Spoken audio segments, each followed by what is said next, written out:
भगवान का जब मोहिनी अवतार हुआ तो मोहिनी अवतार के उस स्वरूप के सौंदर्य पर 33 कोटि देवता न्योछावर हो गए। सबके मन में यह भाव आया, ये जो भी प्रकट हुई हैं ये किसी भी प्रकार से हमको हमारी गृहिणी के रूप में प्राप्त हो जाए। इतने सुंदर ठाकुर जी बनकर के आए। चंद्रमा भी पीछे पीछे चल रहे हैं, शंकर जी भी पीछे पीछे चल रहे हैं, ब्रह्मा जी भी पीछे पीछे दौड़ रहे हैं, वरुण आदि आदि जितने भी देव हैं सब मोहिनी पर ऐसे लट्टू हुए कि एक बार हमको देख भर ले, एक बार केवल हम पर दृष्टिपात कर दे, उसी मात्र से हमारा कल्याण हो जाना है। ऐसा ठाकुर जी का स्वरूप।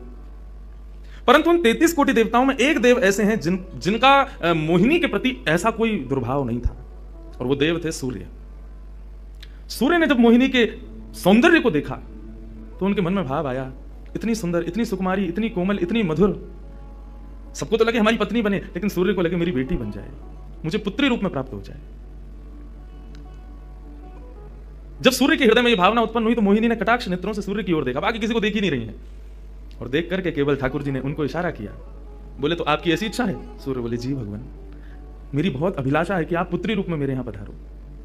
ठाकुर जी बोले इतना साधारण नहीं है हमको प्राप्त करना, पुत्र रूप में प्राप्त करना फिर भी साधारण होगा, लेकिन पुत्री भाव में ये तो असाधारण है, इसके लिए आपको तप करना पड़ेगा। सूर्य बोले मैं आज से ही तप करूंगा, लेकिन आप वचन दो मेरे यहां पधारोगे और इसी रूप में पधारोगे। मोहिनी ने कहा यदि मैं तुम्हारे भजन से प्रसन्न हुई, यदि तुम्हारी भक्ति में, तुम्हारे प्रेम में प्रबलता हुई, मोहिनी 33 कोटि देवताओं को मोहित करती है, लेकिन तुम्हारे भजन के प्रभाव से मैं जब तुम्हारे यहां अवतरित होंगी तो मोहिनी को भी मोहित करने वाला रूप धारण करके आऊंगी। मोहिनी जिसने तीनों लोगों को अपने रूप पर न्योछावर कर दिया, वो मोहिनी भी जिस रूप को देख करके मोहित हो जाए, वो रूप आएगा आपके यहां पर। वही सूर्य वृषभानु जी के रूप में प्रकट हुए हैं। और जब वृषभानु जी के रूप में प्रकट हुए, उससे पहले एक राजा के रूप में भी आए थे, तब भी इन्होंने तपस्या की थी, लेकिन ठाकुर जी नहीं पधारे। जब वृषभानु के रूप में प्रकट हुए तो इन्होंने ठाकुर जी का यजन करना बंद कर दिया, ब्रह्मा जी का यजन प्रारंभ किया। ब्रह्मा जी से प्रार्थना की, ब्रह्मा जी प्रकट हुए, बोले क्या वरदान चाहिए? बोले वरदान आपसे नहीं चाहिए, वरदान हमको किसी ने कहा था कि वे हमारे यहाँ पुत्री रूप धारण करके आएंगे, मुझे लग रहा है वो कहीं भूल नहीं गए हो, इसलिए ब्रह्मा जी आप बहुत करीब हो ठाकुर जी के, आप उनको जाकर के संकेत करो कि कोई आश में बैठा उनकी में। जब से मोहिनी स्वरूप देखा है तब से हम पागल हुए फिर रहे हैं, 33 कोटि देवताओं के मन में यही आता है कब प्रकट होंगी दोबारा, कृपा करो, आप प्रार्थना करो कि वो पधारें। ब्रह्मा जी बोले आपके भजन में इतनी सामर्थ्य है कि ठाकुर जी मना नहीं कर सकते। बोले तो फिर मुझे विश्वास के लिए कुछ तो कहकर के जाओ। ब्रह्मा जी बोले मेरी जिम्मेवारी बन जाए, इसलिए चलो इस पर्वत के रूप में मैं विराज जाता हूं। और बरसाना पर्वत के रूप में श्री ब्रह्मा जी विराज गए। ठाकुर जी आएंगे, मैं जिम्मेवारी लेता हूं, इसलिए मैं ही पर्वत बन के बैठा हूं। ब्रह्मा जी ने जाकर के प्रार्थना की। ठाकुर जी बोले मैं तो सच में ही भूल गया था कि मुझे जाना है। बोले भगवान वो बहुत प्रतीक्षा कर रहे हैं आपकी। वृषभानु जी का भजन कैसा बताया। वृषभानु जी की एक ही इच्छा है कि मेरे पास जो पुत्री रूप ठाकुर जी का आवे, ठाकुर जी मोहिनी बनकर के आए तो 33 कोटि देवताओं के हृदय में ठाकुर जी के प्रति वात्सल्य भाव प्रकट नहीं हुआ, प्रेम भाव प्रकट नहीं हुआ, कुछ और ही भाव था उन देवताओं का। वृषभानु जी कह रहे हैं कि मैं ऐसी पुत्री पाना चाहता हूं जिसको देख करके काम नष्ट हो जाए, काम का भी मर्दन हो जाए, सामने वाले के हृदय में एक दिव्य प्रेम प्रकट हो, निष्काम प्रेम, अनकंडीशनल लव किसे कहते हैं, इसका प्रसाद पूरी दुनिया को देने वाली ऐसी पुत्री मेरे घर पधारी। स्वार्थ सिद्ध प्रेम सब करना जानते हैं, लेकिन निस्वार्थ प्रेम किसे कहते हैं, वो ठाकुर जी का वो शक्ति स्वरूप ही सबको बता सकता है।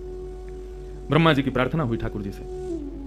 ठाकुर जी अपने वैकुंठ में विचरण कर रहे हैं, विचार कर रहे हैं कैसे करूं, नंद यशोदा के यहां भी जाना है, देव की वसुदेव के यहां भी पुत्र बनना है, पहले से ही 4 मम्मी पापा हैं हमारे, अभी 2 मम्मी पापा और कैसे बनाऊं, 6 माता पिता।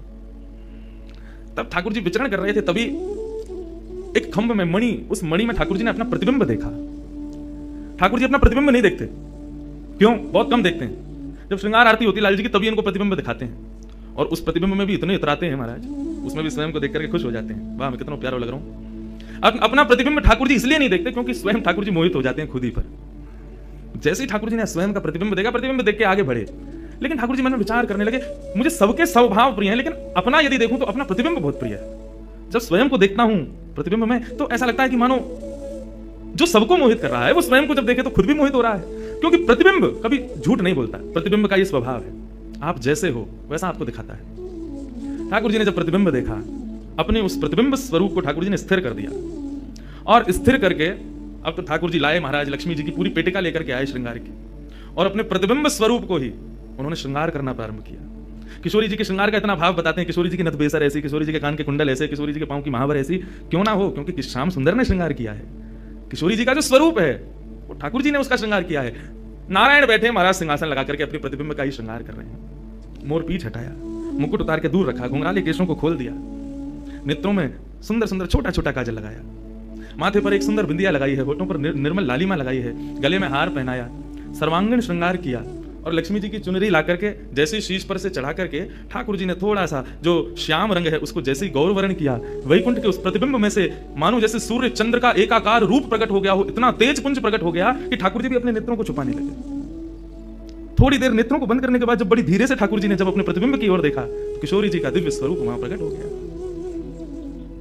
ठाकुर जी ने दंडवत किया, पहले प्रणाम, हे श्याम सुंदर, आपने ही मेरा निर्माण किया है, आपने ही मुझको प्रकट किया है, क्या भाव है?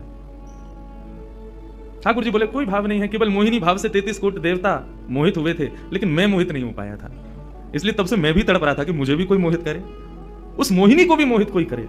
वो स्वरूप आज प्रकट हुआ है। धर्म की स्थापना हुई, ज्ञान की स्थापना हुई, भक्ति की स्थापना हुई, वैराग्य की स्थापना हुई, लेकिन अंततो गत्वा संसार का सार जो प्रेम है उसकी स्थापना नहीं हुई है। उसके लिए आपका अवतार धारण करना अति आवश्यक है। आप मेरी शक्ति हैं, आप मेरी आत्मा हैं। पूरा विश्व और पूरे विश्व की दिव्य चेतना किसकी प्राप्ति के लिए दौड़ रही है कि आत्मा एक दिन परमात्मा में मिल जाएगी, लेकिन उस परमात्मा में आत्मा जो विद्यमान है वही तो किशोरी जी हैं। उस आत्मा की परमात्मा की जो आत्मा है वही तो श्री राधा जी हैं। लोग उनके रूप को नहीं समझ पाते। आजकल के यंगस्टर्स, आजकल के युवा उनको बहुत विचित्र रूप में दर्शन करते हैं कि कृष्ण राधा कौन है, बोले कि they are just like some love words. ऐसा नहीं है।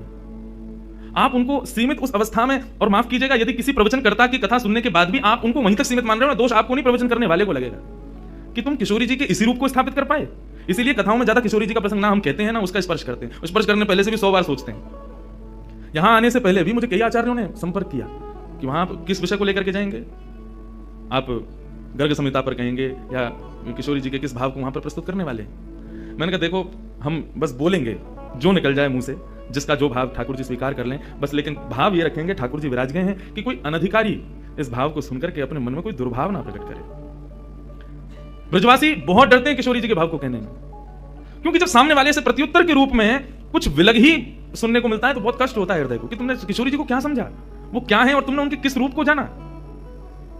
वो ठाकुर जी का ही प्रतिबिंब स्वरूप है, ठाकुर जी का ही आत्मा स्वरूप है। और एक बात कहूं, प्रतिबिंब से और आत्मा से प्रेम किया जा सकता है, ब्याह नहीं किया जा सकता, क्योंकि प्रतिबिंब और आत्मा ये दोनों हमसे अलग नहीं है। ब्याह के लिए एक अलग व्यक्ति चाहिए, एक हमसे कोई अलग हो, हमसे कोई जुदा हो, दो लोग चाहिए तब ब्याह संपन्न होता है। लेकिन कृष्ण और राधा इन दोनों में भेद है ही नहीं। किशोरी जी और ठाकुर जी में कभी भी कदापि कोई भेद नहीं है। बल्कि लीलाएं अभी सुनेंगे हम लोग, कभी कभी ठाकुर जी जब किशोरी जी का रूप धारण करते हैं तो किशोरी जी से ज्यादा गोपियों को सुख देते हैं। ऐसा भाव किशोरी जी से प्रार्थना की ठाकुर जी ने कि आप पधारो और प्रेम की स्थापना के लिए आप भूमंडल पर सूर्य के ही अवतार वृषभानु जी के यहां पर आप अवतरित हो। तब किशोरी जी ठाकुर जी की बात मान करके और वृषभानु और कीर्ति के यहां पर अवतरित होती हैं। किशोरी जी का जब अवतार हुआ, जब अवतरण हुआ, कब हुआ? सुबह के 4:40 पर। ठाकुर जी के जितने भी अवतार हुए या तो दिन में 12 बजे हुए या रात में 12 बजे हुए, लेकिन किशोरी जी का अवतरण भोर में ब्रह्म मुहूर्त में सुबह 4:40 पर हुआ।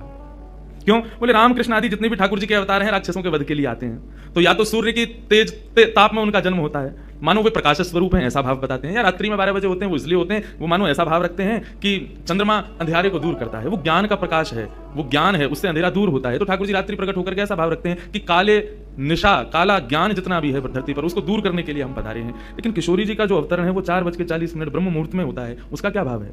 बोले 4:40 ब्रह्म मुहूर्त के बाद सूर्य प्रकट होना प्रारंभ होते हैं, मतलब सारे मंगल कार्य ब्रह्म मुहूर्त में होते हैं। चिड़ियाओं का चहकना, कई पुष्पों का प्रकट हो जाना, मानव के मस्तिष्क में आज मुझे क्या करना है वो दिव्य चेतना का प्रादुर्भाव होना, ये सब कुछ सुबह ब्रह्म मुहूर्त से प्रारंभ होता है। और सबसे बड़ी बात, सूर्य प्रकट होते हैं, धीरे धीरे अंधेरे को दूर करते हैं और धीरे धीरे गतिमान होते हैं 12 बजे तक। तो किशोरी जी का प्रादुर्भाव ब्रह्म मुहूर्त में हुआ, इसका ऐसा भाव बताते हैं कि मानो वो प्रेम जिस प्रकार प्रादुर्भाव से लेकर के और आगे के गंतव्य तक नित्य प्रति बढ़ता रहे, उसका वर्धन हो, वर्धन करने के भाव से किशोरी जी ब्रह्म मुहूर्त में पधारी।